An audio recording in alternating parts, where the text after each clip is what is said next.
Hello and welcome. Today we discuss the story The Vai Girl by Mahashweta Devi. Now, let me first talk about Mahashweta Devi, who's the author. Mahashweta Devi, born in 1926, who passed away in 2016, was a Bengali writer, activist who had worked with tribal populations in India, and she had basically worked for the landless tribes in the states of East India, West Bengal, Bihar, Madhya Pradesh and Chhattisgarh. She did belong to a family of great prolific thinkers. In her lifetime, she won many awards. She won the Sahitya Academy Award, the Raymond Magsaysay Award, the Gyanpith Award, the Padma Shri, and finally the Padma Vibhushan, which is the second highest honor that the Indian state gives to any person. And her life is actually worth reading about, but this video is about her story, The Vai Girl, which is originally published in 2003, and it's published as a picture book. And so the pictures in this book are actually quite nice and unique to look at. Although in this video, for copyright reasons, I won't be able to share those pictures. But if you are able to, you should look at the kind of illustrations there are in the picture book. And the other thing unique about this book is that it's the only children's book that she has written in English. So she's primarily written in Bengali, but she's done some contributions in English, and this is the only children's book which she has written herself in English. Okay, now let me tell you the story. Now this story is about a girl called Moina, who's a 10-year-old tribal girl, and she's running after a snake, and the narrator, who we can presume is a stand-in for the author, the narrator wants to tell her not to catch the snake because it's a cobra, and the cobra could be a risky snake to go after. And at this time the girl tells her that the girl tells the narrator that they eat snakes. Now, for people who may just be alarmed by this idea that somebody is eating snakes, I would just like to inform that there are many snake-eating tribal communities all over the world. You would find such communities not only in India, but in Southeast Asia, which is easy to imagine, but also in Australia, and many other ancient tribal communities across the world. So but just this line that this little girl says that we eat snakes, this is a very interesting way for the writer to tell us that Moina does not belong to the mainstream upper caste society. She actually belongs to a marginalized tribe who have different kind of culinary or different kind of eating habits and cultures. And later we also get to know that Moina belongs to a landless community who basically work for others, right? And the father and mother are basically working as laborers. The father has gone to a different town. He has to send money, and so they both have to, the parents actually have to make Moina work, although people in her community do not send their children out to work, right? So all these things are mentioned in a very unique way in the story. Now then, coming back to the story, the narrator takes Moina back to the Samiti. Now Samiti is a kind of a learning center, or a kind of a school where different activities are being done, and in this Samiti the mother is actually weaving a basket. So presumably there's some kind of a social work center where you have something going on for women and children, and this woman, the mother, can actually go and weave the basket there. And And the narrator also is, has work in the Samiti where she works. She's working there for the time being at the Samiti. And here we are introduced to the mother, whose name is Khiri. And Khiri reminds Moina to thank somebody called Babu, who has given rice to Moina. But Moina again asks why she has to thank him, even though he never thanks her back for all the chores that she does. Now, this is again a very unique way of the narrative to tell us, what had happened just before Moina was found looking, running after the snake. And we get to know that she has to help in the grazing of the goats. And but the mother is just tired of Moina asking so many questions. She complains to the narrator about Moina, and she says that Moina is very curious, just being too curious. And the postmaster calls her the why girl, and the mother also says that she's obstinate and unyielding. Now, just again taking a little break to talk about this whole idea of calling a child obstinate and unyielding. Basically, Moina would ask too many questions which may feel very inconvenient to a busy mother or a busy father who do not have, these people are working in the margins of the society. They may not have the kind of leisure, time or attention to give to a child as curious as Moina. And this makes us think that, when we grow up, we slowly get used to keeping quiet, right? We have to learn how to keep quiet as we grow up. And we have to slowly, because we can't always express ourselves, we can't always keep asking questions. A part of growing up is also about silencing that curious bit, which we see in many, many children who ask very, very simple questions, and they are unafraid to ask these questions. And when we grow up, we become more and more afraid to ask questions. And this is something very, very refreshing about Moina, that she is not afraid to ask questions. And she asks questions as, many questions like, why do we only have a leaf house? Why can't we have, rice 2 times a day?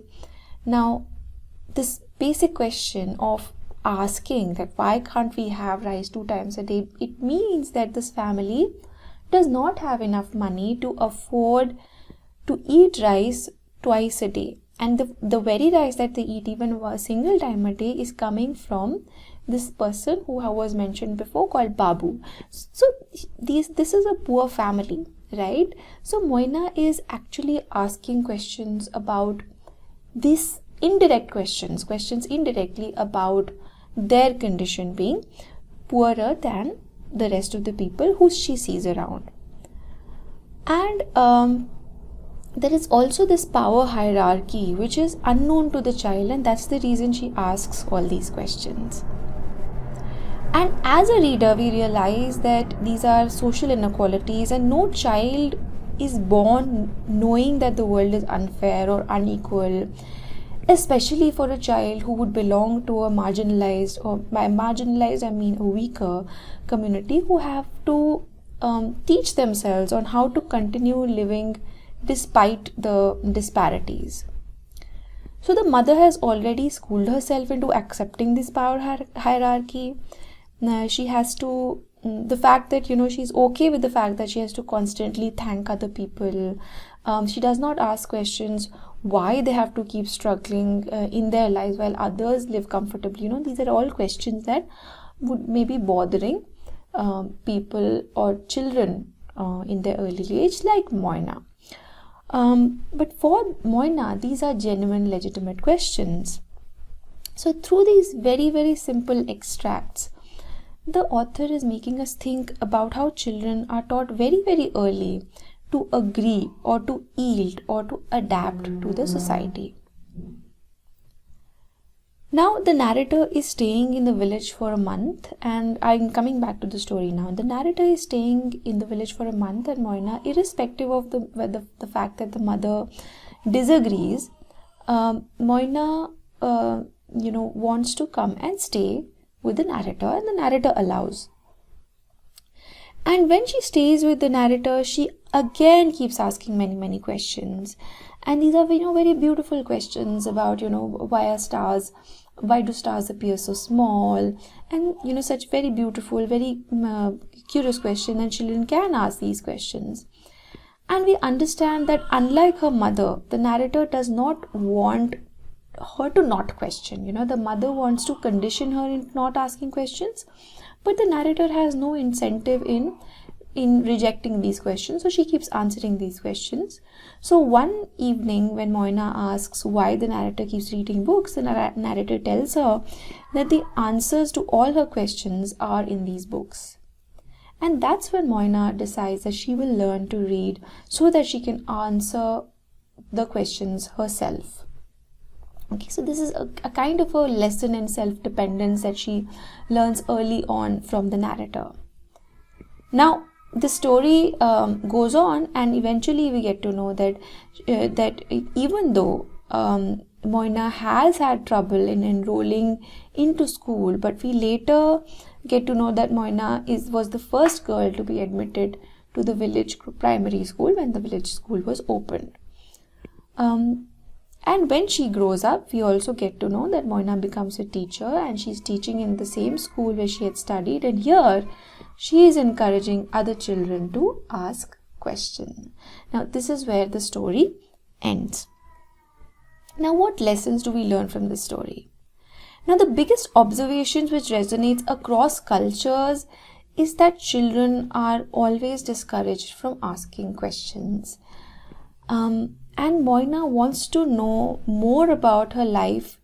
That's the reason why she's asking questions. She is not asking questions just to annoy somebody or just to put off somebody else. She is asking questions because she is genuinely curious about them, right? But her questions aren't appreciated by the elders around her because, in a way, such questions challenge the way elders think about their lives. Okay, so but Moina has a very refreshing a very refreshing obstinacy, I would say, about her, that she does whatever convinces her. Okay, and this is not the kind of obstinacy, or this is not the kind of this is not brash. It's just a very childlike, innocent independence that Moina has. So when she asks her mother whether she can live with the narrator, and the mother rejects this plea, and it doesn't convince Moina, she anyway goes and starts living with the narrator. So there's this independent streak in Moina. Okay, now this was a general lesson about just the growing up of a child, and the curiosity on the inner child could be across cultures, right? I mean, any child could ask questions, and many adults across cultures can be reluctant to answer these questions. So that's one observation that we make about the story. Now, when we have to make a specific observation about Moina, about where she belongs, we can look at the specifics of the story as well. Now let's look at Moina. She is a tribal girl and she's a young child. Okay, so she's a tribal, she's a girl, and at that she's a young child. So she is being marginalized in the larger scheme of things, right? She is less she has less power than many other segments within the society, right? The upper caste would be powerful, the men would be powerful, and the elder people elder to her would be more powerful, right? So she is marginalized. And this is the reason she has this trouble accepting the conditions that she has to live with. Okay. Now, it's also written at a point in the story that nobody else in the community complained, but Moina did. So now, while she is being looked at as a troublesome child, but the question that she asks are legitimate questions, and just that the people living these lives are just accustomed to not asking any difficult questions, Moina does not want to fall want to fall in this trap of not asking questions. And the town which is being talked about, the community which is being talked about here, is the Shabar community, which is the low caste tribe, which is the tribe to which Moina actually belongs. Now, while the story could easily have a very grim ending, the answer to these questions, the answer to these issues, is also in the story itself. Towards the end, by showing that Moina has continued to ask questions and eventually encourage others to do the same, she is giving us the message that, sensitization and knowledge may be a solution for a community who has to live in a society like this. And the other big lesson that the story is actually teaching us is to be unafraid when you want to ask questions. Lots of people are just afraid to ask legitimate questions which are important to them, which are important to the society. But as we grow up, we forget to have the courage to ask these questions. So she wants to bring home the basic lesson that asking questions should not be feared. So the story like this ends on a very happy and hopeful note. Now the point to be noted here is that this story is actually meant for children. The fact that it's a picture story, the fact that it's a story which Mahashweta Devi has written for children, you could ask whether the writer would intend to give such a heavy lesson for a child, right? Whether these lessons are all intended for the child. So I would say that partly it's a good read for children, but it's also a very good read for adults. But as adults, we also sometimes underestimate the intelligence of children, and one of the messages of the story is also to respect the intelligence in the child. So I don't think these lessons are so heavy for the child, for any kind, for a child, not a very young child, but for children to gather. It's an easy lesson to understand. But even if you feel that these are heavy lessons about the inequalities of the society and it would be too much for a child to understand or to respond to, or it would be very hard on the child, you can simply treat the story as a story of a child who is being discouraged to ask questions, but she finds a way to quench this thirst for knowledge through reading. Okay, that's a very simple, sweet story. And I hope this story is liked by you. I hope this video is also appreciated. Please write to me to request for more such videos. I keep my promises and I acknowledge my subscribers in my videos too. If you write to me, if you tell me that this is something that you need to study for any exam or for your own curiosity, please let me know. Please write in the comments. I am very prompt with answering these comments, and I keep these promises, and I've uploaded whatever has been demanded of me until now. And I also would want to thank all of you for all the love. We are a very young channel, and I've enjoyed the kind of attention that so many of my new subscribers are giving me. Thank you so much. I'll see you again.